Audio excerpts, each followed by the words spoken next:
Se conocen los fundamentos de la condena a Cristina Fernández de Kirchner por la causa vialidad. El tribunal está descartando que se trate de una causa de lawfare. Lo hace obviamente en defensa propia porque está acusado y sospechado de parcialidad. Esto no es ni lawfare, ni partido judicial.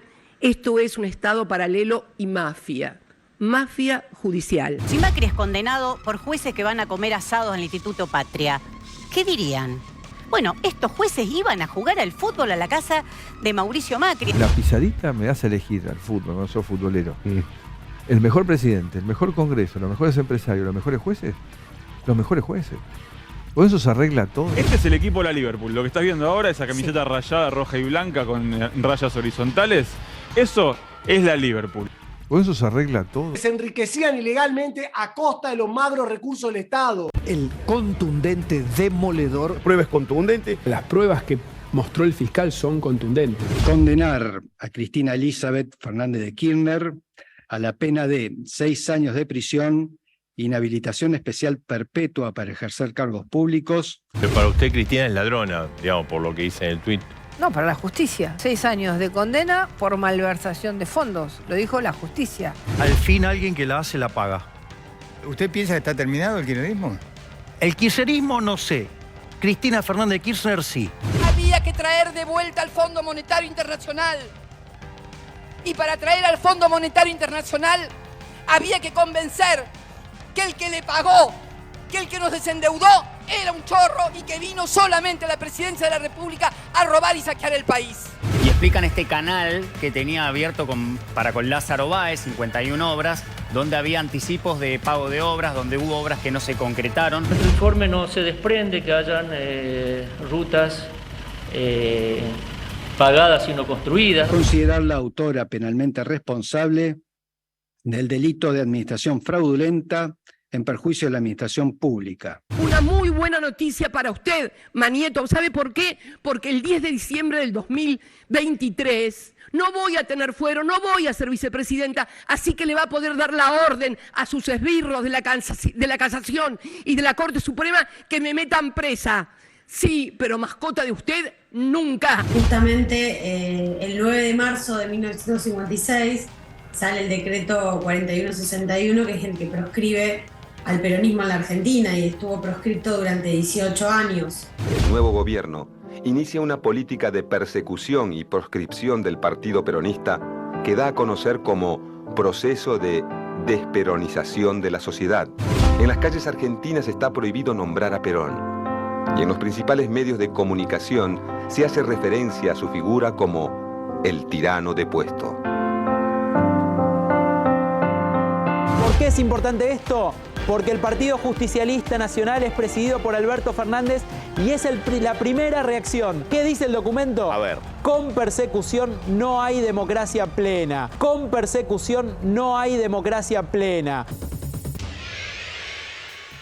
Hola, ¿qué tal? ¿Cómo andan? Bienvenidas, bienvenidos a Desiguales. Aquí estamos, por la televisión pública. Recuerden, hasta las 10:30 de la noche. Bueno, de la misma manera que ocurre con el intento de asesinato de Cristina Fernández de Kirchner, el mayor riesgo es naturalizar las cosas que efectivamente ocurren. Es decir, que esto pase como si nada, como si fuera un evento más de la política argentina que tiene intensidades y demás. Para poder comprender eso, para poder comprender por qué hay un sector de la política argentina que dice esto es señal de que no tenemos una democracia plena, se necesita comprender algo que ya de por sí es complejo y casi que parece que estuviera hecho para no ser comprendido, que son las reglas de lo jurídico. En un ratito vamos a charlar con Néstor Espósito para que nos demuestre cuál es el fallo al principio jurídico de esto que hoy dieron a conocer, que dio a conocer el tribunal, los fundamentos de la condena a Cristina. Porque cuanto mayor la violación al principio jurídico, mayor va a ser la demostración de que efectivamente hay una intención política. Y eso es lo que hoy vamos a tratar de charlar aquí en Desiguales. Ya está Carlos Heller en el living del canal y por supuesto está Teresa García, que en un ratito también va a conversar con nosotros. Yo le hago así.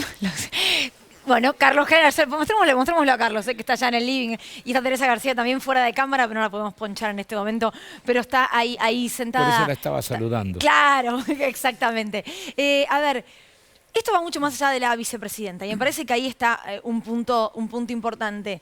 Tiene que ver con marcar la cancha. Ojo el que se anime a hacer algo. Ojo el que se anime a firmar algo. Ojo el que se anime a enfrentar a determinado sector de poder. Porque recuerdo cuando pasaba algo con el gasoducto Néstor Kirchner, que decían, bueno, ¿por qué no avanza? ¿Por qué no sale? ¿Por qué no se compra esto? ¿Por qué no pasa lo otro? Y la respuesta que todo el mundo te decía es porque nadie quiere firmar.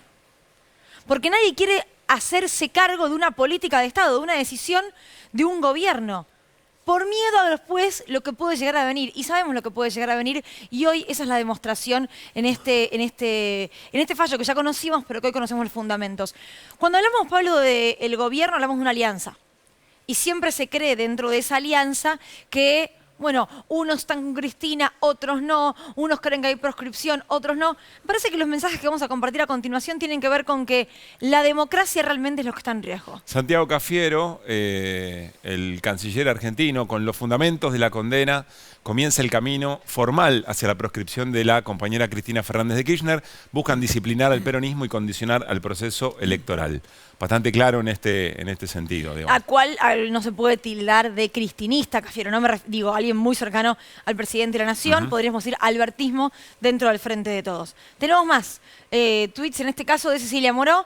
Te abrazamos hoy y siempre, querida Cristina, presidenta de la Cámara de Diputados de la Nación, mujer del Frente Renovador de Sergio Massa, otra de las patas del Frente de Todos. Y también compartimos otros mensajes también de mucho peso dentro de la coalición oficialista.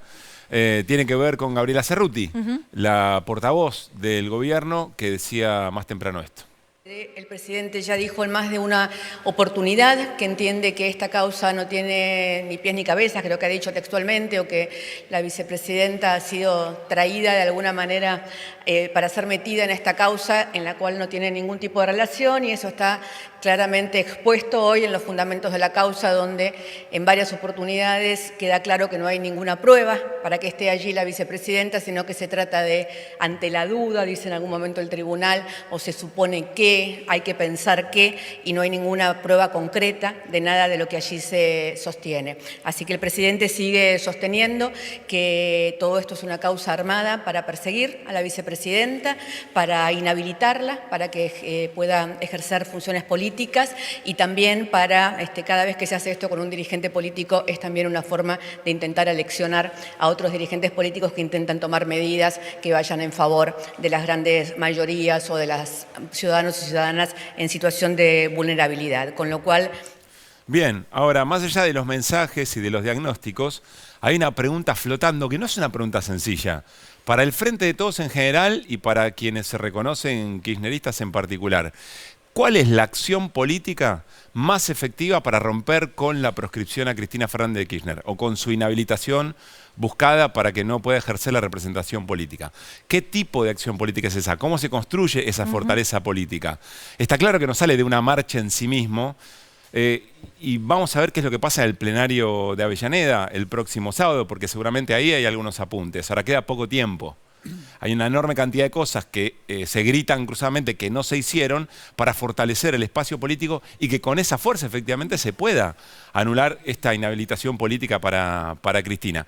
Si a Cristina, como vos decías, Luli, si a Cristina se la busca por su proyecto, pues entonces un proyecto fuerte será el que mejor protección le ofrezca a Cristina. Estos interrogantes me parece que todavía no están respondidos. Vamos a ver si nuestros compañeros tienen alguna chance de hacerlo. Yo creo que no. Honestamente, no sin desmerecerlo. No, pero creo por que lo no. Difícil de la situación. Creo que no. Pero está el señor Pablo Ibáñez, está el señor Néstor Espósito. Se me prende la luz, bárbaro. Néstor, lo que vos sí tenés es la manera de entender qué dicen estas 1.600 páginas. Es una pretensión demasiado generosa para mi capacidad, pero bueno, vamos a intentarlo. El fallo ofrece el punto de vista de los jueces con certezas que no parecen tales. Para condenar hace falta certeza. Para llevar a juicio con los meros indicios, con la mera sospecha, alcanza. Para condenar hay que estar seguro de que la persona condenada cometió el delito. Si esto no pasa, si hay algún margen de duda, la duda siempre tiene que jugar a favor del imputado. En las 1616 páginas hay un montón de dudas, hay un montón de preguntas sin responder.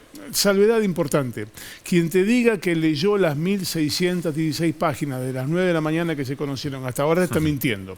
Lo que ha habido es una lectura parcial. Alguna gimnasia tenemos para saber dónde buscar. Como leer un fallo, claro. Es con esa salvedad que vamos a contar algunas de las cosas que pasan y algunas de las cosas que hemos visto que son vulnerabilidades en el marco de la argumentación de los tres jueces, que por cierto parecían bastante enojados al momento de escribir. Respondieron concretamente a la acusación de que este era un caso típico de lawfare, de armado judicial artificial para perjudicar a una persona. Y lo hicieron de esta manera. Mirá lo que dicen en esta placa, esta primera. Hablan del lawfare. Hablan del lawfare y lo hablan con nombre y apellido. Y dicen que la invocación del lawfare en términos de este juicio es una coartada para eludir ante los poderes judiciales democráticos, hablan de sí mismos, la rendición de cuentas por la comisión de delitos de corrupción. Es decir, los jueces dicen, están invocando el lawfare porque no se quieren hacer cargo de que robaron en el Estado. Esto es lo que dicen los jueces. Y lo caracterizan como una teoría conspirativa como tantas otras. Una teoría política, una defensa política que intenta desacreditar la acusación. ¿Y ante quién la intenta desacreditar? Bueno, según los jueces es una defensa mediática que intenta deslegitimar ante los medios de difusión, ante los medios de prensa, una acusación que según ellos es sólida y está probada. Esta causa que se legitimó a partir de los medios de comunicación, bueno, ahora según los jueces está deslegitimada a partir de eso. ¿Es lo único que hicieron? No, mirá la siguiente placa. A ver. La siguiente placa habla concretamente de la introducción de prueba nueva. A ver, vamos a explicarlo en estos términos. Cuando se produce un juicio oral, antes de arrancar el juicio se ponen de acuerdo en qué testigos van a llevar y qué prueba van a evaluar. ¿Entre quiénes se ponen de acuerdo? Entre las partes y el tribunal y la fiscalía. Ok, todos. Todos se ponen de acuerdo, vamos a llamar a estos testigos, vamos a valorar esta prueba, vamos a tener estos peritajes, vamos a tener esto. Y se discute sobre eso. Cuando algún punto en particular queda huérfano, queda flojo de papeles, entonces lo que se hace es descartar esa prueba porque no llegó a consolidar la sospecha de que ahí había algo que estaba mal. En esta placa que la ponemos de nuevo para leer lo que dice, los jueces dicen que siguiendo la línea desarrollada por la asistencia técnica de Cristina Fernández de Kirchner, hemos compulsado su perfil público de la red social Twitter. ¿Qué quiere decir esto? Fueron a buscar el Twitter de Cristina para justificar parte de lo que estaban afirmando. ¿Qué es lo que estaban afirmando?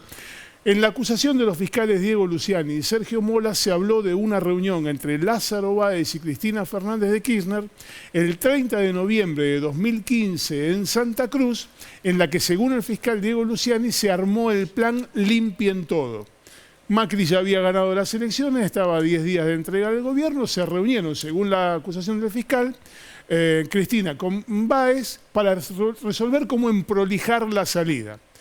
En el alegato de la defensa de Cristina Fernández de Kirchner demostraron que cuando el fiscal dijo que estaban reunidos en Santa Cruz, Cristina estaba en Bariloche, en Pilcanilleo, asistiendo a un acto oficial en una central atómica. De hecho, se puede encontrar ese acto en internet. Lo que los jueces dicen es que, y esta es la parte posterior de la placa que vamos a ver ahora, lo que los jueces dicen es que si bien la información no alcanza para afirmar la ocurrencia del encuentro entre Cristina y Báez en una fecha determinada, una hora y un lugar, tampoco alcanza para descartar que ese encuentro se haya hecho. Pero bueno, si no el alcanza para confirmar y no alcanza para descartar, lo que hay es una duda.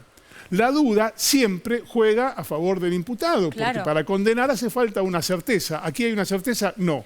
Bueno, en este caso, la duda jugó a favor de la acusación. Pero es un meme, perdón. Hay una frase que circula mucho hoy por hoy, que todos la decimos a modo de chiste, que es, no tengo pruebas, tampoco dudas. ¿No? Pero digo, es un chiste. Se lo puedo decir yo a Caruso en una charla nuestra. No alcanza para condenar alcanza a alguien. para en un tribunal federal de Comodoro Pi decir, no tengo pruebas, tampoco dudas. Pero es lo que pasó en Brasil con Moro, ¿no? Bueno, sí, básicamente. Moro tenía la plena confianza, no tenía pruebas, pero la plena confianza de que ese departamento era parte de una coima de Odebrecht respecto de Lula. El colega Tomás Aguirre, Tomiolava en Twitter, encontró que en los fallos de Lula y en el fallo de Cristina hay una referencia muy parecida a la idea de Loeffler. ¿Cómo? Que mencionan los dos. ¿Pero cómo dijiste la palabra? Tomiolava. No, Loeffler. Loeffler, bueno, que está mencionando eso. Mencionan los dos fallos hablan de la idea de que es un planteo político que no tiene sustento. Sí. Lo encontró un rescate para vincular justamente con el planteo de Lula. Vuelvo un cachito atrás. ¿Qué es lo que está queriendo demostrar? Que había un vínculo entre Cristina y Lázaro Báez. Que Lo da en asertivo. Dice que, es más, los jueces le creyeron acríticamente a todo lo que dijeron los fiscales. Y desdeñaron todos los argumentos de la defensa, prácticamente que no los tomaron en cuenta. Entonces, lo que afirman es que, como dijo el fiscal Diego Luciani, Cristina y Lázaro eran lo mismo. Que tenían un vínculo. Que eran lo mismo. No, ¿sabes por qué te pregunto esto? Porque es el juez o uno de los jueces que jugaba al fútbol con Macri, pero según los cuales eso no era un hecho para decir que efectivamente el juez podía ser imparcial. Bueno, yo te decía que le creyeron acríticamente a los fiscales y que desdeñaron los argumentos de la defensa, prácticamente lo desestimaron todos. Tanto lo desestimaron que los jueces terminaron denunciando a los abogados defensores ante el Tribunal de Disciplina del Colegio Público de Abogados. ¿Por qué? Porque básicamente sostienen que tuvieron un comportamiento temerario cuando, por ejemplo, al trascender las fotografías de los partidos de fútbol en la Quinta de los Abrojos o las visitas que había tenido uno de los jueces al Ministerio de Seguridad en tiempos de Patricia Bullrich, los abogados, por temor de parcialidad, los recusaron. Y los recusaron en términos virulentos desde lo verbal. Dijeron, estos jueces son parciales, no pueden seguir adelante. Bueno, los jueces se enojaron con eso y hoy, por decirlo de alguna manera vulgar, tomaron revancha y mandaron a esos abogados a que comparezcan ante el Tribunal de Disciplina del Colegio Público de Abogados, que podrían, por ejemplo, suspenderle la matrícula, es decir, que los abogados defensores de los imputados podrían no poder volver a ejercer como abogados por lo que hicieron en este juicio. Wow. Bueno, tremendo. Lo que es tener poder de verdad, ¿no? Sí, claro. Lo que es tener poder, y aparte hacerte el cocorito muy fuerte, porque sabés que jugás de local siempre. Sí, en además, la Quinta de Macri, en Comodoro Pi, siempre de local. Un dato final. Sí. Los jueces desdeñaron también esta idea de la proscripción, porque dijeron que nadie podía suponer que el juicio se iba a terminar en tiempos electorales. Hay una lectura incompleta en todo esto, porque el juicio comenzó en tiempos electorales. El juicio comenzó en mayo de 2019, cuando estaba comenzando el proceso electoral que terminó con Alberto Fernández y Cristina Fernández de Kirchner en la Casa Rosada. Y terminó, hoy se dieron a conocer los fundamentos de la condena, un 9 de marzo, cuando estamos a 3 meses del cierre de listas para el nuevo proceso electoral, y una de las personas condenadas que tiene potenciales posibilidades de competir en las próximas elecciones, según el fallo que dictó el mismo tribunal, está inhabilitada de por vida para ejercer cargos públicos. La sentencia no está firme. Es cierto, podría presentarse técnicamente, pero la sentencia dice eso, y lo dice semanas antes de que comience un nuevo proceso electoral. Comenzó en un proceso electoral y termina en un proceso electoral. ¿Y por qué no se acortaron los tiempos? Bueno, no lo sé, porque había una audiencia por semana. Brillante, Néstor, gracias. Me gustan mucho los impares, ¿no? A los años impares, digo, para laburar. Puede ser. Puede ser. Bueno, vamos al encuentro de Carlos Heller. ¿Cómo estás, Carlos? ¿Qué tal? ¿Cómo les va? Bien, ¿y vos? Muy bien. La sensación de cancha inclinada que a la política... No me dejaron nada, ya está, con todo lo que dijo Espósito, yo saludo, me voy... Y no, está la pregunta de Caruso, que no la pudimos responder ni Caruso, ni yo, ni Néstor, ni Pablo. Que es el desafío que le representa esto al frente de todos. No, pero primero déjame decir un par de cosas que van en línea, creo. A ver, dale. Se han dado vuelta totalmente todos los principios. Yo no soy abogado, desde luego, pero el principio de inocencia establece la idea básica de que todo el mundo es inocente mientras no se pruebe lo contrario. Es decir, que lo que hay que hacer de verdad es mostrar y construir pruebas de que alguien es culpable. Y por eso funciona el otro principio, que es el del indubio pro reo, es decir, en caso de duda, a favor del acusado. Ante la duda, siempre se tiene que abstener en el fallo, porque no se puede condenar con duda. Se tiene que condenar con certeza, y la certeza no se puede construir con suposición de culpabilidad. Vos lo decías recién. Moro dijo, tengo la íntima convicción. Aunque no tengo prueba, tengo la íntima convicción. Y esta gente dice, si bien no se puede mostrar y construir la prueba, hay suficientes indicios. Eso solo, yo te diría que descalifica el fallo. El tema de que están tomando una resolución de esta jerarquía sobre la base de indicios, inhabilita profundamente el sentido del fallo, porque quiere decir que no tiene, intenta disciplinar desde luego, pero no tiene prueba. Indicios es falta de prueba, en caso de indicios, y después, y termino y voy a las preguntas que quieran y demás. Toda esta discusión si es proscripción o no es proscripción. De hecho, el fallo de primera instancia es proscriptivo. Vos decís, no está firme. Sí, claro, pero mirá en qué condiciones ponés al principal referente que tiene la política argentina de tener que ir a una compulsa electoral con un fallo en primera instancia que dice que es chorro y que hizo no sé cuánto desastre y que violó no sé cuántas leyes. Eso no es una proscripción. ¿Qué duda puede haber que es una proscripción? ¿Cómo se puede defender la idea de que no es una proscripción diciendo, no, pero hay instancias y todavía por ahí zafa? Frente a una compulsa electoral, está proscripta desde el punto de vista político, desde el punto, no importa si el fallo está firme o es revisable. El fallo que hoy se conocieron los fundamentos prohíbe que Cristina Kirchner participe en política de por vida. Y se supone que el fallo de los que fallaron lo hacen en la convicción de que tienen razón y por lo tanto han proscripto a Cristina Kirchner de por vida. Esa es la intención clarita del fallo. Ahora, perdón, porque me quedó eso del disciplinamiento. ¿Vos crees que tiene efecto? Digo, ¿se intenta y se logra? Y depende, la política es una ciencia social y es subjetiva, no es matemática. Y depende. Ellos tienen enormes ventajas, que es la capacidad de construir opinión pública con el manejo que tienen de toda la corporación mediática. Es decir, qué es lo que trasciende y qué es lo que se instala. Yo miraba hoy la presencia de Aníbal Fernández en la Cámara de Diputados, en la Comisión de Seguridad. Y entonces le dicen, por ejemplo, ¿y por qué el gobierno no hizo tal cosa y qué sé yo? Dice, porque este es un país federal y el gobierno, si el gobierno de la provincia no nos pide, no podemos intervenir. Si no, tendría que intervenir la provincia para poder intervenir anulando al gobierno provincial. Así de sencillo. Sin embargo, un coro de intervenciones te dice, ¿por qué el gobierno nacional no hizo esto, no lo hizo esto, no hizo esto otro? Y para que lo haga, el gobierno de la provincia de Santa Fe le tiene que pedir al gobierno nacional que actúe. Pero ¿por qué pones eso como ejemplo cuando Lucila te pregunta si te lo pongo como ejemplo de lo que se éxito? Instala y de lo que no se instala. O sea que los medios también disciplinan. Intenta, ¿y qué te parece? Los medios son un factor. ¿Cómo se construye opinión pública? No, pero digo a la dirigencia política, ¿eh? No digo al votante. ¿Qué sé yo no sé, yo puedo decir cómo lo vivo yo, a mí no me disciplina nada. A mí me disciplinan mis convicciones. A esta altura del partido,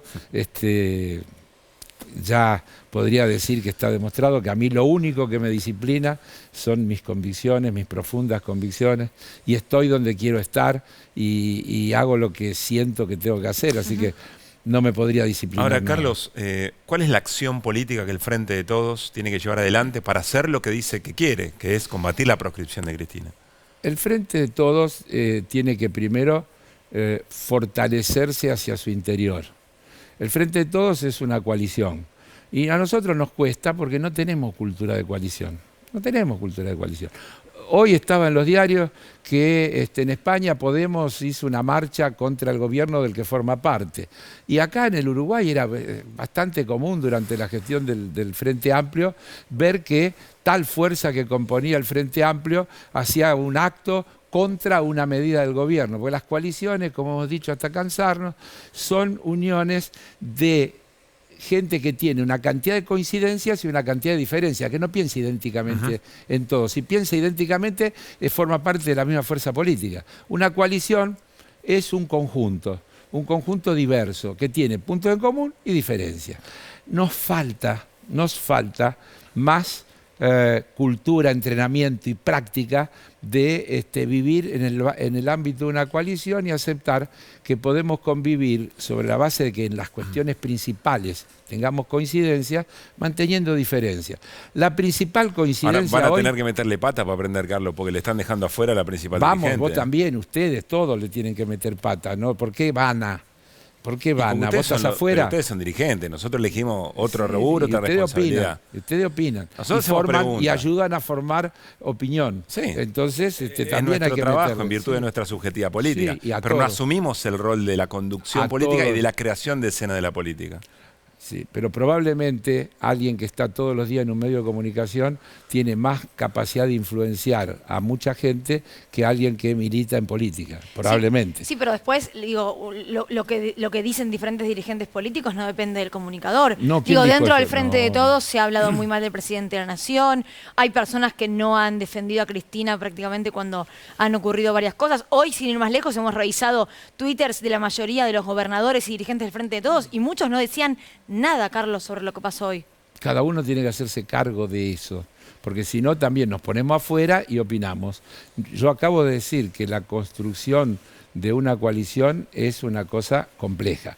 Además, te diría, también entran intereses complejos, porque de pronto hay una vieja anécdota que cuenta el hoy diputado Gioja de alguna discusión que tuvo con Pino Solanas sobre el tema de los glaciares.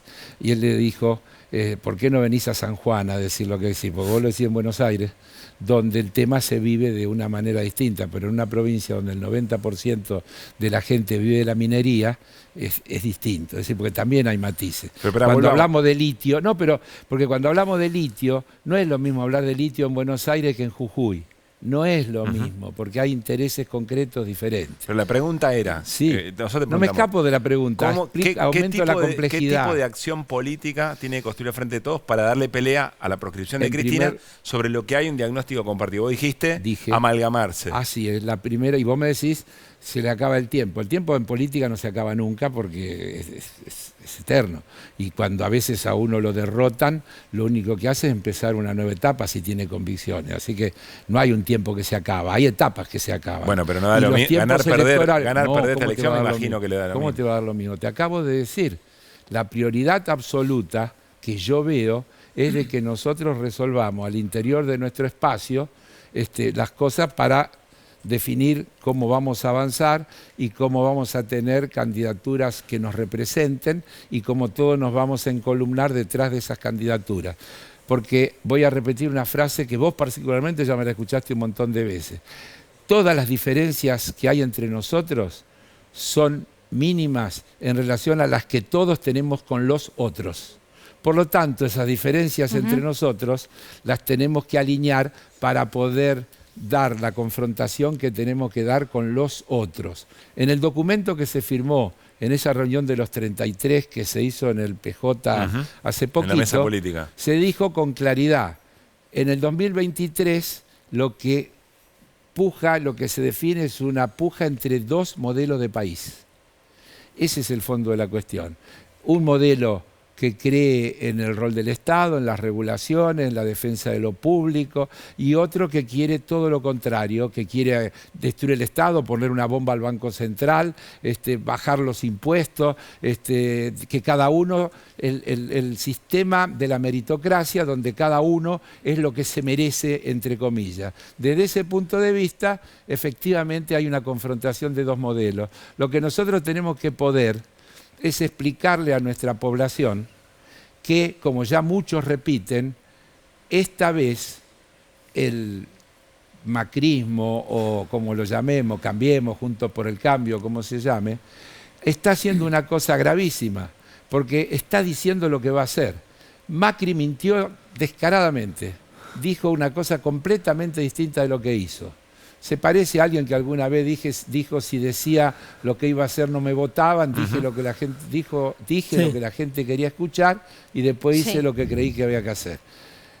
Macri hizo lo mismo. Ahora no. Ahora nos dicen, tenemos que ir por todo, en 100 horas, no tenemos ni 100 días, tenemos que ir por el sistema previsional, tenemos que ir por las leyes laborales, tenemos que ir por todas esas cuestiones que hacen a un modo de organización de la vida de la sociedad y que defiende los intereses de los sectores más débiles. Eso es lo que se va a poner en juego y eso es lo que nos tiene que alinear a todos los que pensamos que es este modelo el que hay que defender. Después tenemos que discutir profundidad, intensidad, etcétera, y podemos discutir muchísimo. Pero no hay duda que todos los que estamos de este lado pensamos igual en las cuestiones fundamentales. Heller, para cerrar, por lo menos me queda pendiente el tema de proscripción.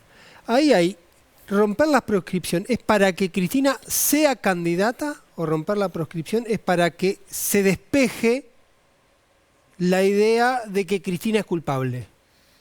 Mirá, en primer lugar, que se despeje la idea de que Cristina es culpable me parece una cuestión de estricta justicia y absolutamente necesario. Y vos podés discutir si Cristina es candidata o no es candidata, pero nadie puede discutir que es una líder absoluta de este espacio del lado de acá. ¿Quién le puede quitar ese nivel de peso y de referencia? Es absolutamente así. Si Cristina va a ser o no candidata, incluso hay una cuestión que íntimamente está en Cristina, porque finalmente hay una cuestión de la propia Cristina que va a decidir si va a ser candidata. Ella dijo, ¿qué dijo?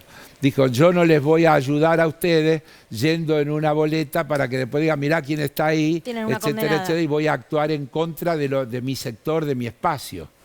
Por eso, la pelea de levantar esa proscripción de hecho tiende a que se igualen las posibilidades. Dejemos que la ciudadanía decida quién es el mejor.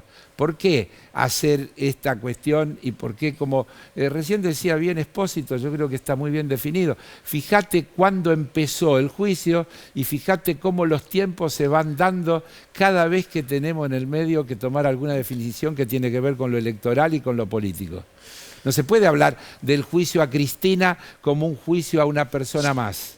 Estamos hablando del juicio a alguien que es indiscutiblemente un referente fundamental de la historia contemporánea. Carlos, hay quien dice, bueno, por supuesto hay que reconstruir la mística, hay que recuperar la expectativa de una elección competitiva, eso tiene que llevar o tiene que implicar un estado de movilización permanente, distintas instancias. Y dice, sí, bueno, pero si no le mejora la calidad de vida a la gente, eso va a dificultar mucho la cosa.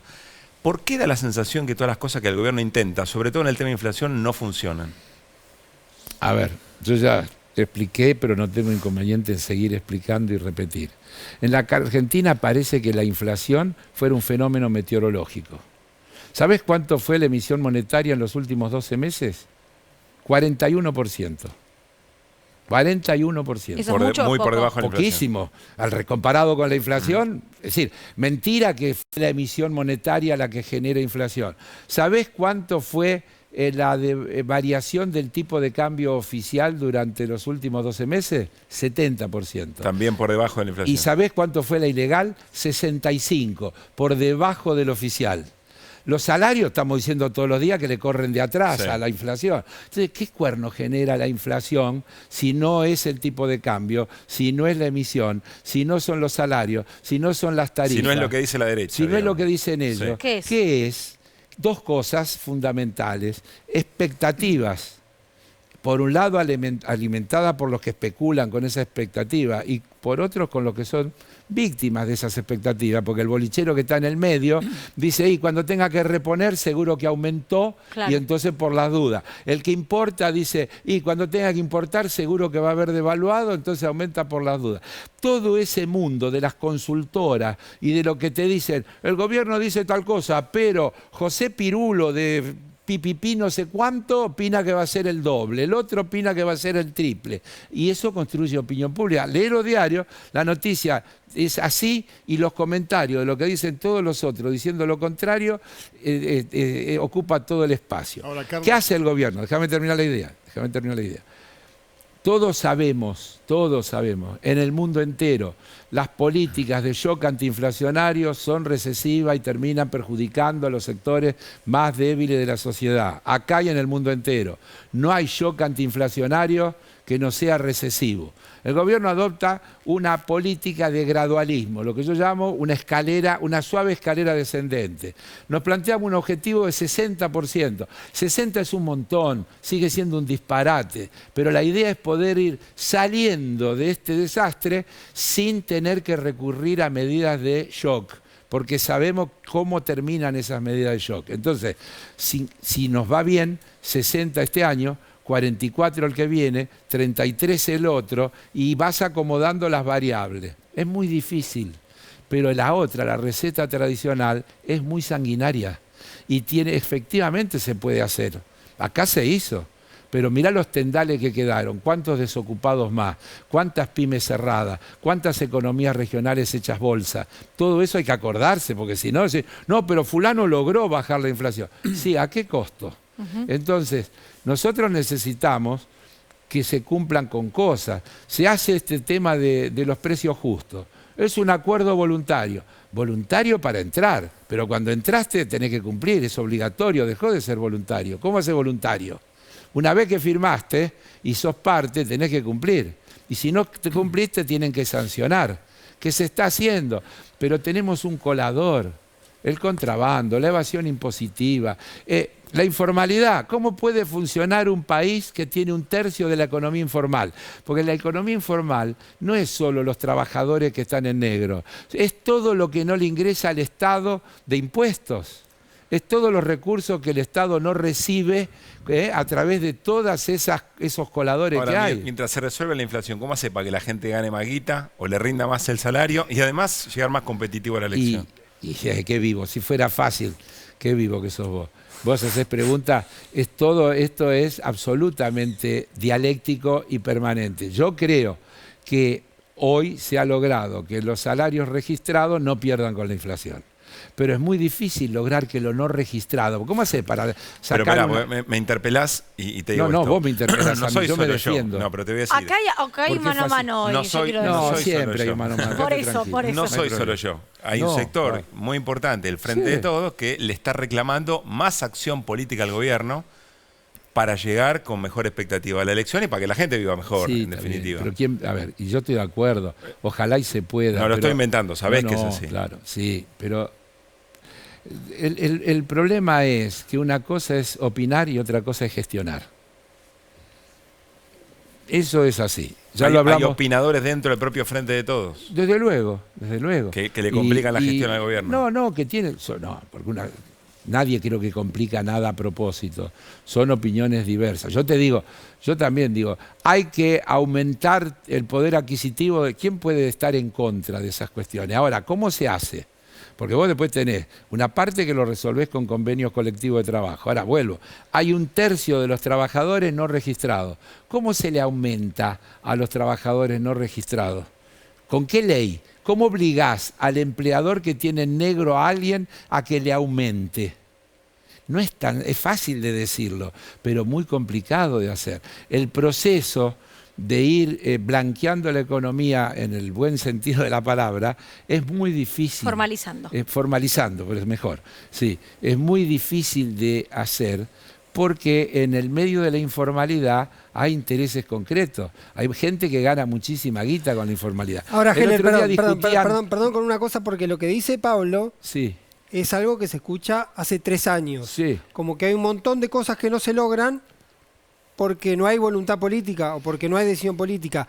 Y en general eso tiene un soporte político, que es cuando Cristina dice en el 2013, 2015, 2014 la situación era otra y la presunción de facto o interpretativa era que era porque había un gobierno que quería lograr unas cosas. Entonces uno lo traspola ahora y dice, si no funciona es porque el gobierno no quiere, porque no puede, porque no sabe, porque no tiene poder suficiente para hacerlo. En el 2009 perdimos por paliza. 2009 perdimos por paliza. Sí.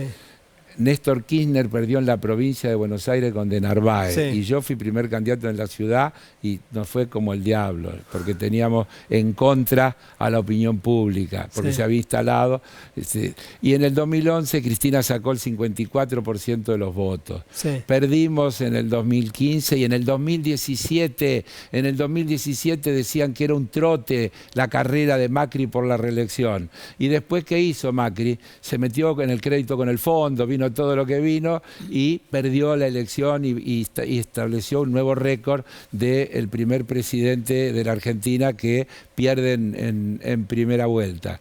A nadie le había pasado del reingreso de la democracia hasta aquí. Es decir, la política es así. La política es así, no es tan lineal y las cosas no son matemáticas. Ojalá y fuera matemática. No. Yo creo, después va a estar Teresa, que es una dirigente importantísima en la provincia de Buenos Aires, que es una clave electoral nuestra cómo nos vaya en la provincia de Buenos Aires. Clave. Porque hay provincias, la ciudad de Buenos Aires y ciertas provincias, nosotros sabemos que los resultados no van a ser buenos.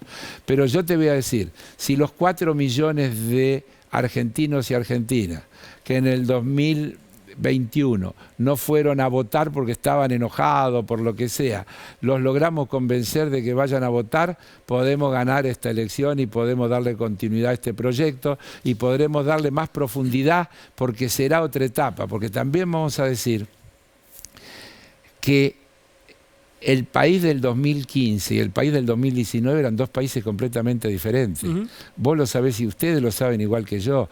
El país que dejó Cristina tenía una deuda del 50% del PBI, 52%. El que dejó Macri tenía una deuda de 89%. Se logró bajarlo más de 10 puntos en este periodo, en el que además hubo pandemia, en el que hubo que gastar lo que no se tenía, porque si no nos olvidamos y pasamos las cosas con una velocidad. La Argentina llegó, o le agarró la pandemia, y hubo que hacer milagros para generar recursos, para comprar vacunas, para poner camas, colchones, respiradores. Hagamos memoria de todo lo que no había y si no se hubiera gastado, y eso en el medio de cierre de la actividad, porque esa era otra cosa. Tuvimos 10% bajó el Producto Bruto en el 2020, producto de todo eso. Ahora, Carlos, a mí es lo que me llama un poco la atención de lo que fue pasando esta semana, con respecto principalmente al canje de deuda en pesos de Massa con los bancos. De Massa no, del gobierno. Bueno, encabezado por el ministro Sergio Massa. Vos también formaste parte de esa reunión y demás. Sí.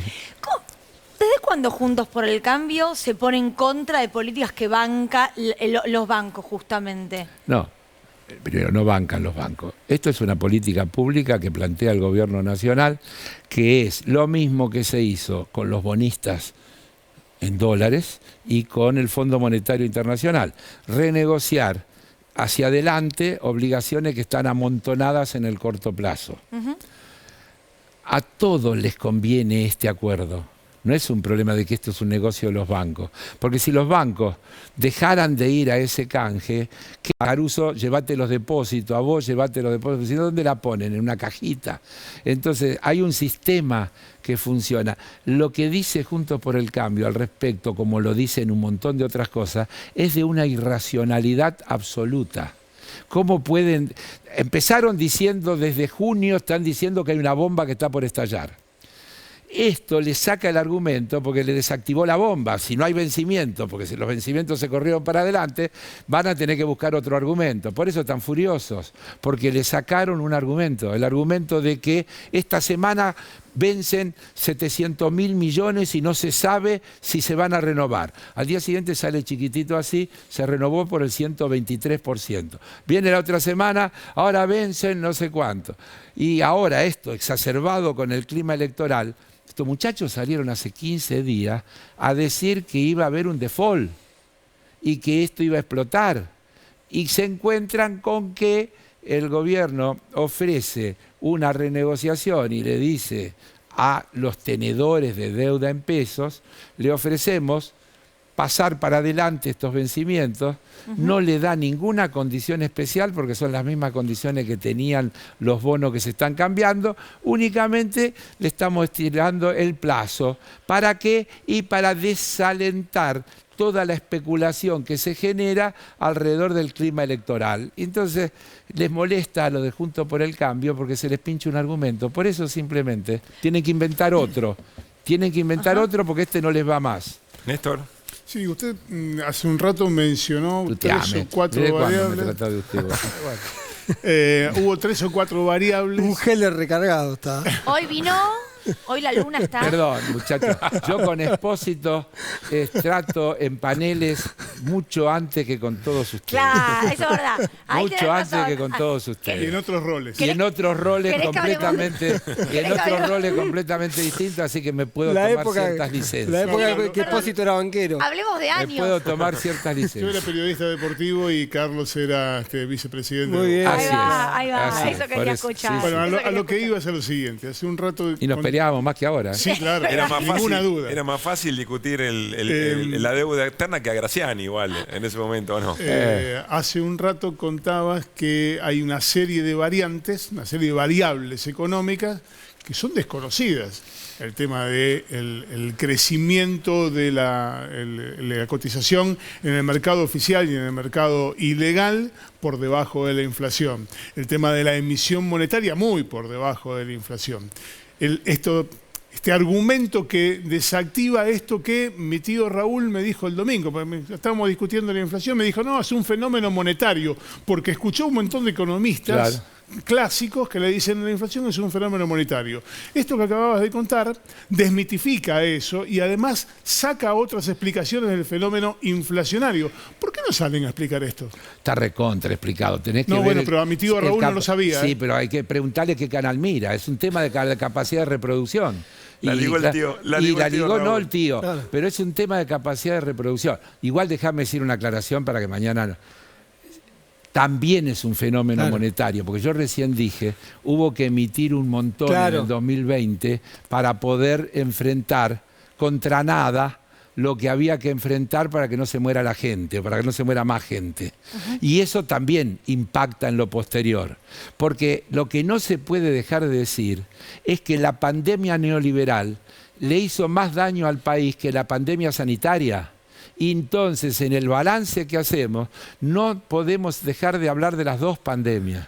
Porque ese balance hay que hacerlo todo el tiempo con las dos pandemias. Hubo una pandemia neoliberal, que fueron esos 4 años terribles del macrismo, que se empalma con la sanitaria y que te agarra desguarnecido. Ahora, ¿podrían haberse hecho cosas mejores? Seguro que se podrían haber hecho mejores. No tengo ninguna duda. Después vino también la guerra, nos falta la guerra, con todos los 5.000 millones de dólares de más que hubo que pagar para importar los combustibles, que hubo que pagar por lo que subieron los precios de los combustibles producto de la guerra, no estaba en el plan de nadie. Y hubo que hacerlo. Ahora mismo, los medios te dicen, bajaron la reserva porque el Banco Central vendió lo dijo el ministro Massa hace un mes. Dijo, vamos a adelantar la compra de gas porque bajó el precio y tenemos una oportunidad porque vamos a pagar menos y estamos comprando gas licuado antes del invierno porque lo vamos a pagar más barato de lo que habría estado ahorrando plata, pero salen reservas y todo. ¿Y qué te dicen? Bajaron las reservas. ¿Y dónde están los problemas? Si hoy la Argentina tiene sus vencimientos ordenados, mantiene superávit de balanza comercial, ¿cuáles son los problemas? ¿Dónde están los problemas? Carlos, la próxima te invitamos a hablar de fútbol. Es más fácil. No, más difícil, pero más ¿Le divertido. puedo dejar una pregunta para cuando vuelva? Porque va a volver. ¿Cuando vuelva yo? No, Sí. no la puedo responder ahora, así que no. Después se la hago, no, después no se la la hago. haga. No, porque si no es trampa. Es trampa, Es por trampa. eso no.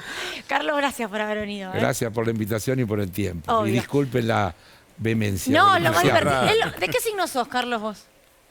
De Libra. Mira, pero debes tener... Preguntale cuándo nació. ¿Qué día naciste? El 17 de octubre. Claro. Pero de entiendo. 1940. Es decir, yo veía recién, yo viví la etapa de la proscripción. Era un pibe. Claro, que tenías Yo me 16 acuerdo, años. claro, a los 15 años, que ya era militante estudiantil y ya estaba metido en cosas, pero yo me acuerdo cuando vinieron al colegio y voltearon el busto de Evita. Es una imagen que tengo, con una soga lo agarraron así, lo hicieron bolsa. Era terrible y efectivamente no era solo que no se podía decir Perón o Evita. Era todo. Era todo y era un clima muy duro. A mí no me la contaron, yo viví esa etapa, así que yo sé de lo que estamos hablando. Gracias, Carlos. Gracias a ustedes. Vamos con Ibáñez. A los 15 ya andaba en cosas, dijo. Cositas. Qué lindo. Un par de cositas. Qué lindos que son. Pablito, ¿cómo andan? ¿nos metemos en Expo Agro? Sí, un ¿Qué poco trajo? Expo Agro. Hay un tema, me parece determinante para verlo de Expo Agro. Se generó una polémica en torno a Guado de Pedro y la foto con un directivo del grupo Clarín. Y también va a estar Sergio Massa el día de mañana. Hay como una especie de, siempre una especie de mito sobre qué ocurre los que van o no van a Expo Agro. Ajá. Ya Guado de Pedro tiene, como uno puede decir, cierta licencia porque hace mucho tiempo que tiene ese tipo de cercanías. Generó una polémica, se abrió esa discusión y yo prefería tomarla o leerla desde la clave de lo que va a ocurrir mañana en Río Negro, en Viedma. Dale. Porque mañana en Río Negro va a hablar Cristina Fernández de Kirchner. La información que yo tengo me dicen que va a hacer referencias al fallo, pero que no va a ser el tema central, el eje ni la cuestión medular de su exposición, que va a ser más vinculada con la cuestión de la deuda y del escenario político. Un escenario político que, como suele hacer la vicepresidenta, lo lee en plano internacional, mundial, pero uno siempre lo puede aplicar en lo que ocurre Y además, hacia adentro. el interrogante no es una pavada en este tiempo, ¿no? Hegemonía o consenso. Está ese planteo, que a mí me parece interesante, aunque son todos temas que Cristina ya los viene abordando. También está la cuestión de la economía bimonetaria y hay un segmento que tiene que ver con la fragmentación política, que para mí es un gran interrogante porque estamos en un año que tiene una peculiaridad, más allá de lo que planteaba Heller, que las dos coaliciones están sobreviviendo con un nivel de tensión interna que no parece imposible que se llegue a un escenario con las dos coaliciones rotas. No quiero decir que ocurra, digo, cuando uno ve los niveles de tensión y diferencia que hay tanto en el Frente de Todos como en Juntos por el Cambio, la hipótesis de una dispersión electoral en distintos espacios no parece una locura. Pero eso está en tu análisis, claro. o vos sabés que eso es un escenario posible también para la dirigencia. No, bueno, yo creo que son los dos escenarios son posibles. Uno mira escenarios a partir de que ve la ebullición que circula en los espacios políticos, porque la tensión en el Frente de Todos, la tensión en Juntos, hay diferencias muy fuertes, hay negociaciones, en algunos lados no hay ni siquiera negociaciones, entonces uno no puede imaginar. Mi juego es un poco que vos tenés las dos coaliciones en espejo.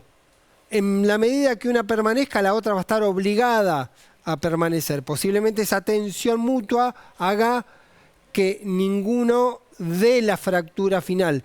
Pero también es cierto que uno puede mirar hacia adelante y uno puede también proyectar que son coaliciones que están rotas y que van a seguir rotas más allá de la elección. ¿Sí? Qué panorama difícil de coalición. Pero por más que, digo, ¿por qué uno puede especular hoy que permanecen dentro del mismo paraguas político Cristina Fernández de Kirchner y Alberto Fernández? Por una cuestión de necesidad. No hay diálogo directamente entre los dos sectores, o principal entre los dos actores. Uno imagina que hay una decisión estratégica o de supervivencia, es decir, nos conviene la unidad, sostengamos la unidad, es el único recurso. Después, en algún momento, eso no va a existir más, digo, como esa convivencia. No sé si se entiende el planteo. Entonces, lo de Río Negro, que yo lo miraba con lo de Guado, me parece, Cristina tiene como este proceso. Me voy a hacer un atrevimiento con María Teresa, que la conoce mucho a Cristina. Pero ¿sabes cuál es? Cristina parece... Me encantaría que salta y diga, no, eso no es así. Cristina se cierra en los años pares y se abre en los años impares. Porque los años impares son años electorales y una dirigente con mucha experiencia sabe que lo que tiene, lo que es su núcleo puntual, su núcleo duro, no es suficiente para ganar elecciones, que tenés que salir a buscar. Es el fenómeno de Alberto Fernández en el 2019. Lo hizo Kirchner en el 2007 cuando hizo un acuerdo con los gobernadores del radicalismo. Entonces, no es casual que Cristina mañana esté en Río Negro.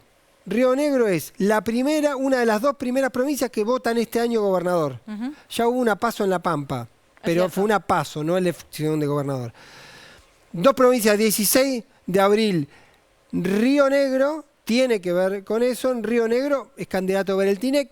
Todo indica que va a ganar con bastante comodidad, en buena medida por la dispersión de la oposición, y va aliado a un sector del peronismo que es lo que uno define generalmente como el peronismo K, que es Martín Doñate, un senador muy vinculado, estrechamente vinculado a Cristina. Entonces, hay también una gestualidad. Uno puede ver una gestualidad de Cristina apareciendo en una foto que le va a dar un triunfo electoral, pero también dando señales y validando que se puede ir desde el peronismo a un acuerdo con sectores que no son necesariamente peronistas. Sobre todo esto va a hablarnos a la vuelta de la tanda Teresa García, bueno, una dirigente muy cercana a la vicepresidenta, senadora provincial hoy por hoy del Frente de Todos en la provincia de Buenos Aires. ¿Hacemos un corte? Dale. Ya venimos.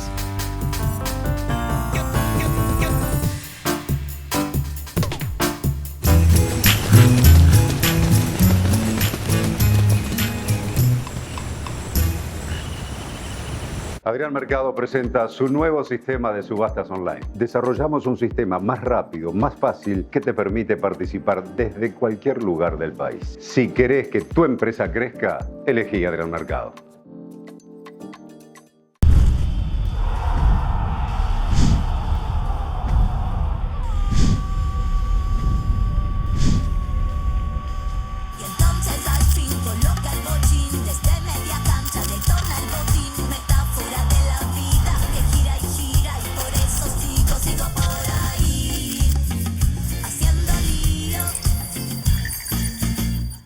En Carrefour tenés 6 días de ofertas. Hasta el martes, 12 cuotas sin interés en todos los lavarropas, freezers, parlantes y más. Además, 70% de descuento en la segunda unidad de vajilla y toallas. Compra también en carrefour.com.ar. Nosotras movemos el mundo por la democracia. 10, 11, 12 y 29 de marzo. Nos encontramos en distintos puntos del país para compartir actividades culturales, talleres, espectáculos y mucho más. Más participación, más federalismo, más igualdad. Celebramos los 40 años de democracia para cuidarla y fortalecerla. Te esperamos. Ministerio de las Mujeres, Géneros y Diversidad. Ministerio de Cultura. Argentina Presidencia. Festival País 2023. Provincia de Buenos Aires. Carnaval de Lincoln.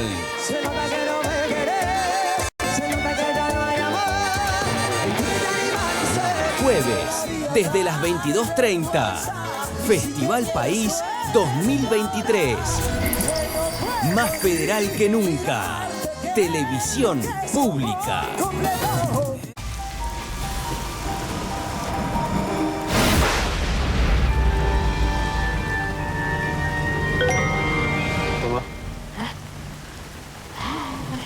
Ponete el cinturón. Con modo discreto, mira tu home banking sin miedo desde la app de BBVA. Tus datos se ocultan cuando tenés a alguien detrás tuyo. Qué lindo cuando la ves. BBVA, creando oportunidades.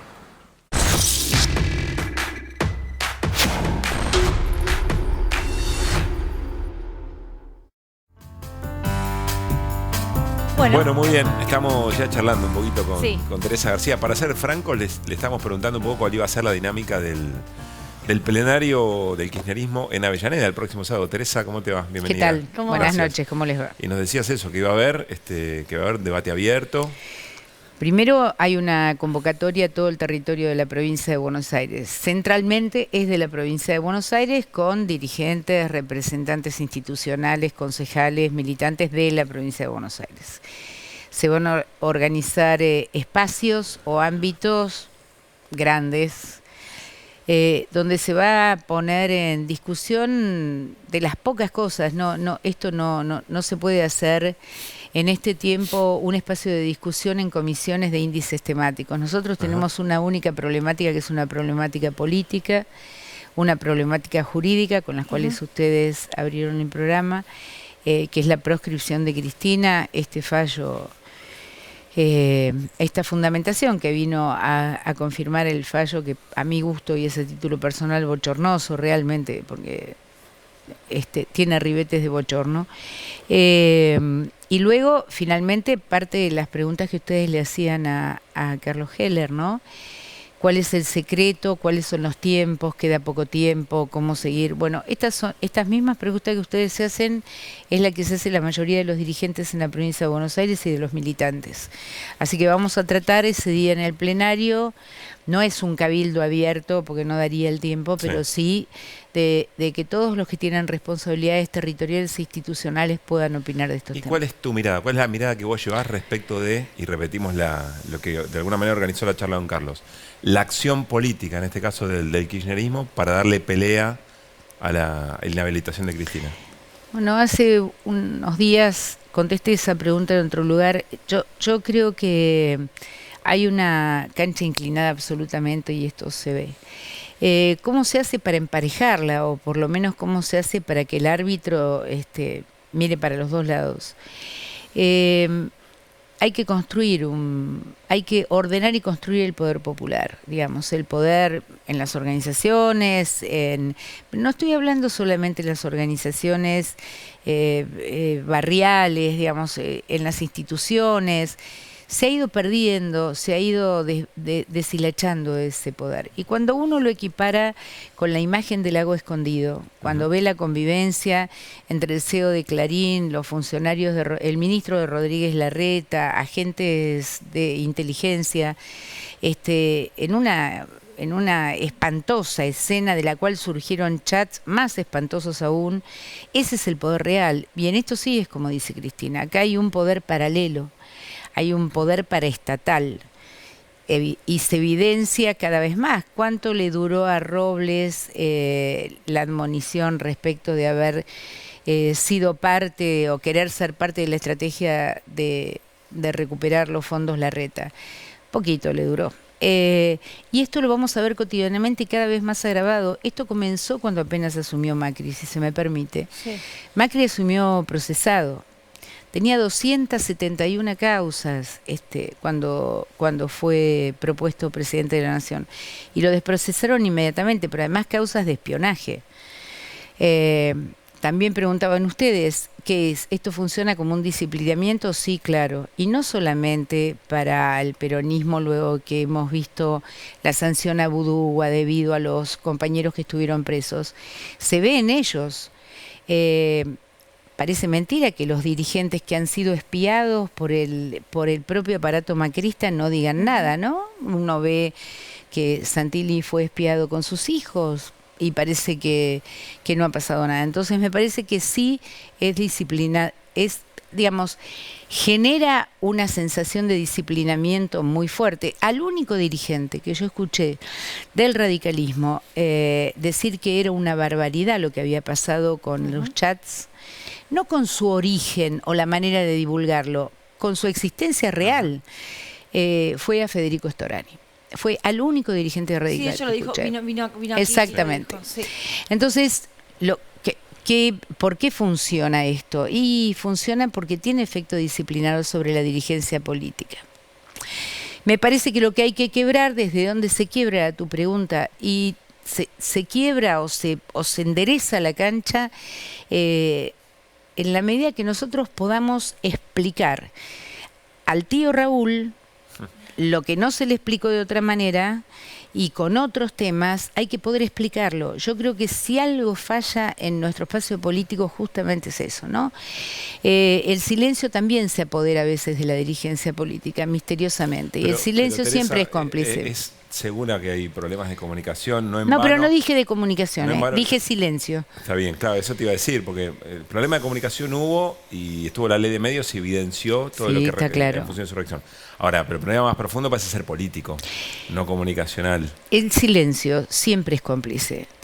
Cuando yo estuve anoche en la vigilia, en frente de tribunales, y veía, ¿no? Y escuchaba el sentir de la gente que iba, había gente que iba suelta, había gente que transitaba de la Plaza de Mayo por el 8M, y la verdad que la sensación era de muchísima angustia, ¿no? Esperando un fallo, los fundamentos de un fallo que ya sabíamos cuál iba a ser, a ninguno de nosotros nos asombró. Bueno, ¿qué se hace con todo ese sentir humano que va a tener un reflejo electoral dentro de pocos meses? Para mí, una de las maneras es, primero, que la acción del sábado no es una acción aislada y única. Nosotros nos planteamos de aquí hasta fines de junio una serie de acciones permanentes en territorio. Tengo una pregunta, Teresa, Sí. con respecto al sábado. Vos dijiste, es bonaerense, ¿no? Es un evento... Seguramente vendrán algunos Sí. compañeros de otras provincias que han sido invitados o que tienen ganas de venir, pero es bonaerense. Se invitó a todo el Frente de Todos, se invitó a un sector del Frente de Todos. ¿Cómo se hizo esa división de la acción? Todo el Frente de Todos invitado. Hoy yo transmití la invitación a todos los senadores de mi bloque. Y cada uno lo hace en su espacio político, en el sector gremial, en las organizaciones sociales, está todo el mundo invitado, los intendentes, los concejales. Sí. Y digo esto porque en la provincia de Buenos Aires hay referentes del Frente Renovador, del Partido Justicialista, más kirchnerista, menos kirchnerista. ¿Quién confirmó así que vos digas, bueno, no es camporista y va a estar igual? Porque si no se habla mucho que es un evento... Claro. No, si no se habla que es un evento de la cámpora exclusivamente. No, es que esto no es una organización exclusiva de la cámpora. Esto es un conjunto de compañeros que viene funcionando hace mucho tiempo, que le integran a organizaciones sociales, intendentes, dirigentes políticos territoriales, que no todos están organizados en la cámpora. Fuimos los que planteamos el plenario en Ensenada, en la de medio término, en la que iba Cristina de candidata, y ahora planteamos este tipo de acción. ¿Por qué? Porque creemos que esto va a ir increyendo, sobre todo en el territorio de la provincia. Hay mucho discurso en los medios y mucha oferta electoral, ¿no? Por fuera de las dos grandes fuerzas sobre las que no voy a contradecir y cuál es la estrategia. ¿Podés contradecir a Pablo Ibáñez? No, jamás lo haría, no lo haría nunca, no. Pero digamos, también hay otras acciones que no tienen que ver con la exposición de estos personajes que surgen, como en el caso de Milei o como otras expresiones que extrapolan la política tradicional. Y para nosotros es el territorio, para nosotros, porque cuando uno está en el territorio vivencia una cosa distinta de la que se vivencia en esos grandes debates. No quiero decir que hay dos maneras de ver la política, pero al menos sí hay dos maneras de sentirla. Teresa, me quiero quedar con un punto porque hoy Pablo se lo preguntó a Heller y hay una frase muy habitual, ¿sí? Que tiene que ver con la agenda, digámoslo, digamos burdo en esto, la agenda de la gente, como que en realidad, si uno para a alguien en la calle, no sé cuánta gente le va a decir entre sus primeras 10 preocupaciones que Cristina esté proscripta. ¿Sí? Entonces, ese es un planteo que a veces uno se hace para saber, porque digo, vos dijiste, único tema del plenario, proscripción de Cristina. Bueno, dijiste como que la centralidad o el tema principal era la proscripción. Situación política. Por ahí que es un primer paso para abrir la agenda, porque uno efectivamente piensa que hay otra gran cantidad de preocupaciones que no tienen que ver necesariamente con eso. No, claro que sí. Tiene la situación, que además no es exclusivamente de Argentina en el contexto mundial. Nosotros sabemos... ¿Por qué refiero al tema de Cristina? No como el tema central o principal, pero es el tema mandante. Sí. Es imposible que una fuerza política se plantee ingresar en una etapa electoral teniendo proscripta a la dirigente que más adhesión popular tiene. Es una locura pensarlo de esa manera. Tenemos que poder desbrozar ese tema. Sí. El kirchnerismo, por lo menos nuestro, esta expresión del Frente de Todos, resuelve posicionamiento con los temas que son centrales para la sociedad. Sin ir más lejos, cuando estuvimos en el Estadio Único, Cristina con muchísima claridad abordó el tema de seguridad, un tema que es muy difícil de abordar. Nosotros somos los que exponemos cuáles deben ser las políticas sociales y cuáles son los límites, y lo planteó ella también, creo que fue en Berazategui, respecto de los planes sociales, la confrontación con los trabajadores registrados que ganan poco. O sea, para nosotros es natural plantear esto. Quizás porque todas las discusiones las hemos dado a cielo abierto, no tenemos discusiones de otro tipo. Y a mí me parece saludable. Muchas veces me decían, pero manifestar esas diferencias afecta. No, todo lo contrario, porque la gente percibe cuando se está discutiendo sobre sus intereses cotidianos. Y a mí me parece que eso es mejor hacerlo públicamente. Pero tengo una pregunta con eso, estamos yendo de tema en tema. Es cierto que los matices dentro de una coalición son lógicas, las confrontaciones también, ahora hay una manera de canalizarlos o no. Y la verdad es que el modo en que se ha confrontado con el gobierno, se le ha criticado a la gestión de gobierno, sobre todo a Alberto Fernández, muchas veces, si no debilitó, ocultó u omitió una enorme cantidad de cosas que se hicieron, que el gobierno dice se plantearon bien, dieron buenos resultados. La contención, por ejemplo, en pandemia, los ATP, etcétera. Y hoy le quita plataforma para ir a una elección de mejor manera. No sé si alcanza. Bueno, no sé, tal vez por eso, y esa sería como la respuesta oculta tras la primera. ¿Qué es lo importante para el proceso electoral que vamos a enfrentar? Creo que es muy importante despejar la situación político-jurídica por la que va. Sí. A ver, ¿qué le queda de aquí en adelante a cualquier dirigente o fuerza política si el Frente de Todos no da esta batalla, no la explicita y no la desparrama? A cualquier otro dirigente político, estamos hablando de una dirigente política que tiene el 30-35% de adhesión popular. ¿Qué le queda a cualquier otro? No, eso está clarísimo. Bueno, entonces, esta pelea es obligada. Es obligada. Vos planteás como que puede ser como un factor que le saque legitimidad a cualquier otro candidato al Frente de Todos. Es que le va a sacar, por eso a mí me asombran los dirigentes de la oposición, que no se expresan ni con ese juicio absurdo y mucho menos se expresaron con el tiro que no salió. Digamos, porque cuando, la bala que no salió, el día que intentaron el 1 de septiembre atentar contra la vida de Cristina. Cuando la política no reacciona frente a una situación como esa, donde nada más ni nada menos que a la vicepresidenta de la Nación intentaron matar, y hubo dirigentes políticos que no se quisieron expresar, se ponen en riesgo a ellos mismos, porque es correr el arco. Si una vez lo permitís y frente a quien tiene más adhesión popular, ¿qué le queda al otro? Es autoflagelante, digamos, no defender la política. Sin duda. Ahora, si en la cancha inclinada vos te favorece el árbitro, bueno, que siga. Bueno, sí, lo que pasa que así es como algunos, con esa metodología, que no será el lawfare, porque es excelente esa pantalla, esa descripción, digamos, el lawfare lo instaló el propio gobierno de Macri, cuando le quitó a la Procuraduría de la Nación la instancia de la Oficina de Escuchas y la manejó Irursun. Digamos, ya sabemos lo que se armó. Entonces, yo de lo que estoy convencida es que tenemos por delante una responsabilidad política, y es despejar la cancha política jurídica. Tiene que quedar muy claro, porque no es solamente en defensa de Cristina. Hay que explicarlo, hay que militarlo, hay que explicarlo. La mayoría de nuestros dirigentes tienen responsabilidades territoriales, y muchos de los dirigentes van a los medios de comunicación. No se puede aceptar no hablar de este tema, no se puede aceptar no hablar del intento de asesinato de Cristina y de este juicio absurdo, por más que esto nos retrase unos días más en la propuesta electoral. Porque, Pablo, nosotros cuando empezamos una campaña electoral sabemos de qué temas, y sobre todo en esta instancia, cuáles son los temas sensibles a la sociedad. Hemos gobernado muchos años, sabemos lo que pasa, pero tenemos que despejar esta situación. Es inadmisible empezar un proceso electoral con la situación de Cristina en este estado. Teresa, ¿te imaginas una Cristina anunciando que va a ser candidata, dando vuelta su decisión del mes de diciembre?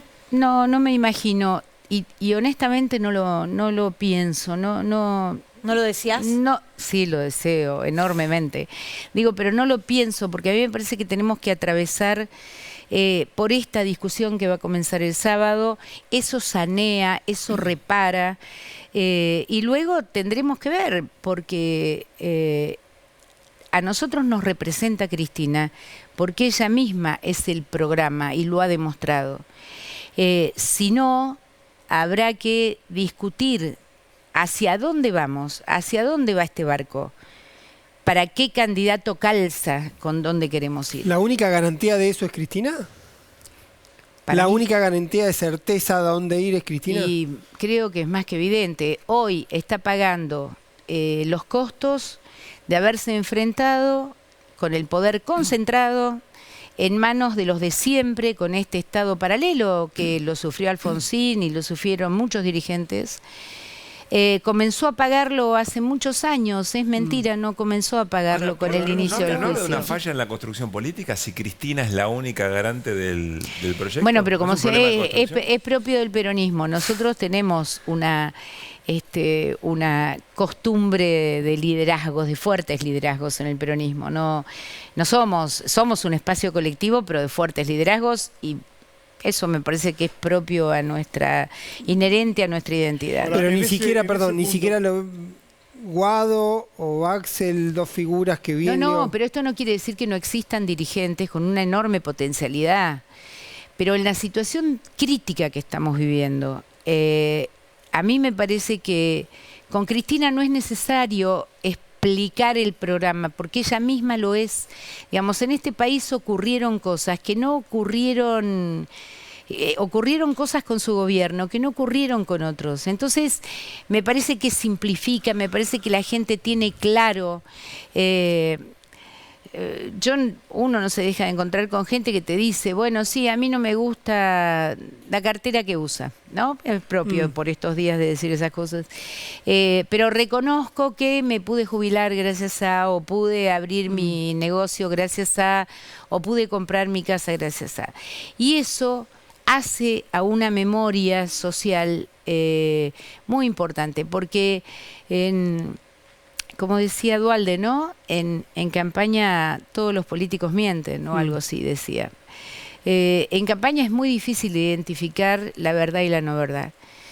Y esto no quiere decir que no haya otros dirigentes en nuestro espacio político sumamente respetables y con una enorme capacidad. Bueno, lo discutiremos después que pongamos en funcionamiento, en marcha este mecanismo de estar cerca del territorio. No es una visión exageradamente optimista. Lo pregunto desde la ignorancia y de la observación política. ¿No se está repitiendo ahora el mismo escenario previo a la designación de la fórmula presidencial en 2019? No. Con Cristina no alcanza, sin Cristina no se puede. ¿No está pasando eso una parte de completud que a Cristina le está faltando? No, yo creo que estamos en un proceso distinto que en el 19. Nosotros somos un frente electoral que componen distintos sectores, hemos probado determinado modelo que, como bien dicen ustedes, en la mitad del camino tuvimos que empezar a criticar porque sabíamos cómo iban a terminar algunas cosas. Bueno, ahora tendremos que probar otro modelo. Yo no estoy diciendo que Cristina va a ser candidata o no va a ser candidata. Yo lo que estoy diciendo es que el peronismo y el Frente de Todos no pueden enfrentar un proceso electoral escondiendo a la dirigente que más adhesión tiene. En todo caso, será una decisión de esa dirigente si eso no es, porque podrá no estar en la boleta, pero nadie puede negar que es la conducción del Frente de Todos y del peronismo. Hasta ahora no ha aparecido nadie que quiera discutirle la conducción. Todo lo que se lee, todo lo que se escucha, me parece que son especulaciones de posicionamiento. Entonces, me parece que lo que hay que tener claro es qué le vamos a decir a esta sociedad y a este pueblo en el mes de agosto o en el mes de octubre, en la elección final, respecto de los temas que en verdad hacen a su cotidianidad. Y quizás ahí es donde sí yo tengo alguna dificultad más para ser un poquito más optimista, porque hay situaciones estructurales que sí resultan pesadas para una elección. Axel, como gobernador una vez más, ¿te parece que es el lugar donde tiene que estar? Sí, creo que ha hecho... el gabinete provincial es muy bueno. Creo que ha hecho una muy buena gobernación.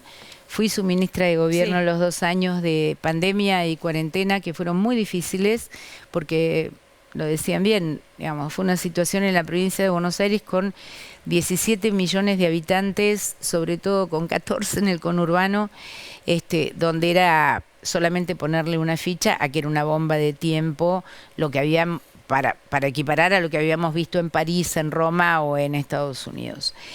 Y creo que se manejó con muchísima responsabilidad. La verdad que el ministro de Salud es un ejemplo de trabajo.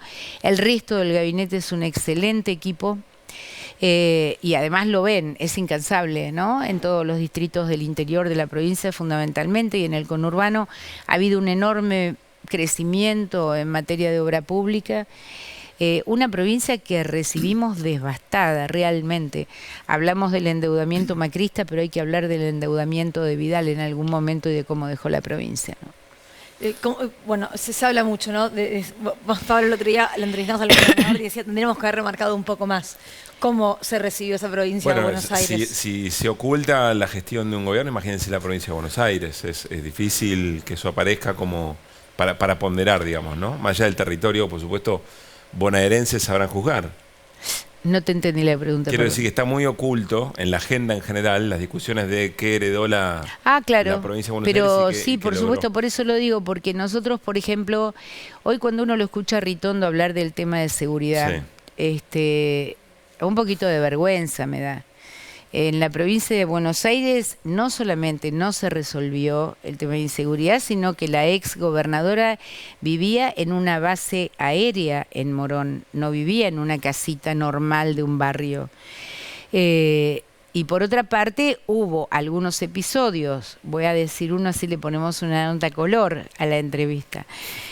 Un día en la UFI 9 de Pilar las ratas se comieron 700 kilos de marihuana gobernando Ritondo. Y terminado el gobierno se encontró... ¿Y terminaron las ratas? No. ¿Por qué? No está comprobado que hayan sido las ratas. Eso es. Nunca se supo. Lo que dijo el ministro de Seguridad es que los roedores habían terminado con la marihuana que estaba en la UFI 9. Wow. Luego se instalaron 9 bases de inteligencia en la provincia de Buenos Aires sin una orden de ningún juez. Nunca se supo su acción.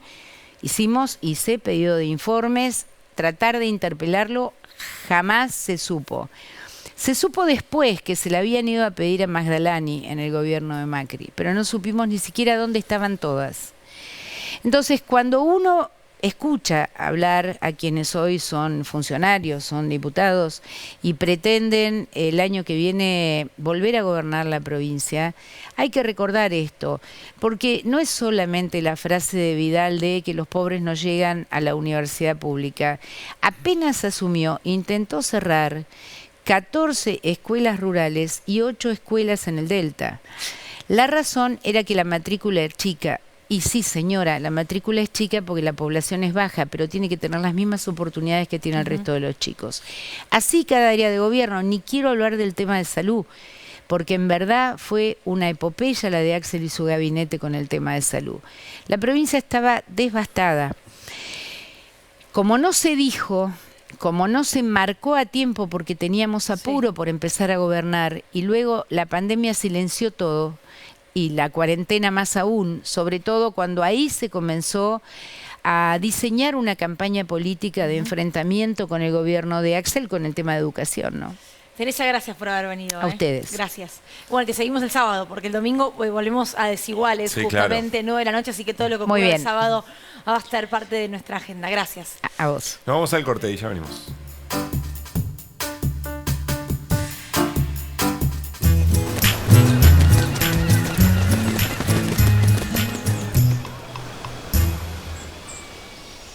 Todos sabemos lo que representa para la logística de una empresa una flota moderna de vehículos. Por eso, a la hora de renovar el parque automotor, piense en el especialista. Adrián Mercado, líder en subastas industriales. Ya pasaron las vacaciones. Agarra velocidad para empezar el año. Pedí Telecentro 500 megas por tan solo 3.999 pesos final por mes. Y arranca con la mejor internet que va a la velocidad que necesitas. Llama al 6380-0000. Telecentro, conectando con vos.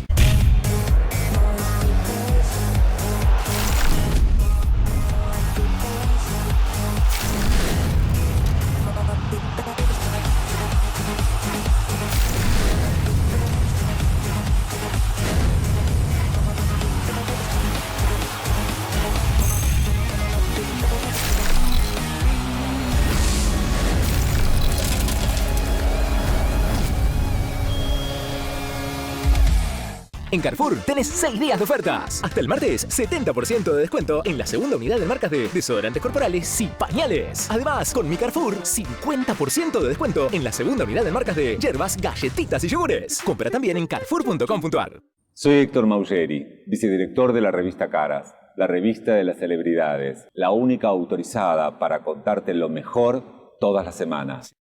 La exótica boda de Alan Faena. El empresario se casó con una millonaria americana 34 años menor que él. La ceremonia fue en una sinagoga y la fastuosa fiesta en el Hotel Faena. Cumbre de políticos y empresarios en la vendimia solidaria. El fenómeno Lali. En el Estadio Vélez hicimos historia. Además, polo y realeza. Ingresá al Mundo Caras y recorre con nosotros la Red Carpet. Estamos viviendo, como anticipan, un nuevo embate privatizador sobre las empresas públicas y para ello ya han lanzado una campaña de desprestigio. No vengan a hacer negocio con nuestro patrimonio los que invocan números, con los que disfrazan su falta de interés por las condiciones de vida de tantos argentinos y argentinas a los que estas empresas ayudan y mucho. Defendamos nuestro patrimonio.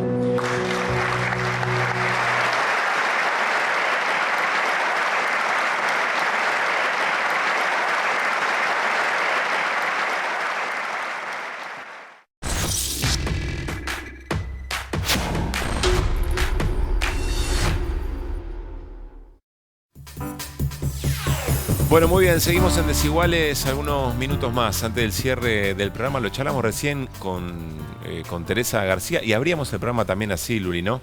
La naturalización de un fallo como el de hoy o del accionar del Poder Judicial reflejado en los fundamentos de hoy, con la naturalización de lo que fue el atentado para asesinar a Cristina Fernández de Kirchner y como todo eso sigue conviviendo acá, ¿no? La idea de correr a Cristina de la cancha. Sí, además con una decisión muy clara expresada ayer en un fallo de la Cámara Federal porteña que sostiene que el atentado ya está esclarecido.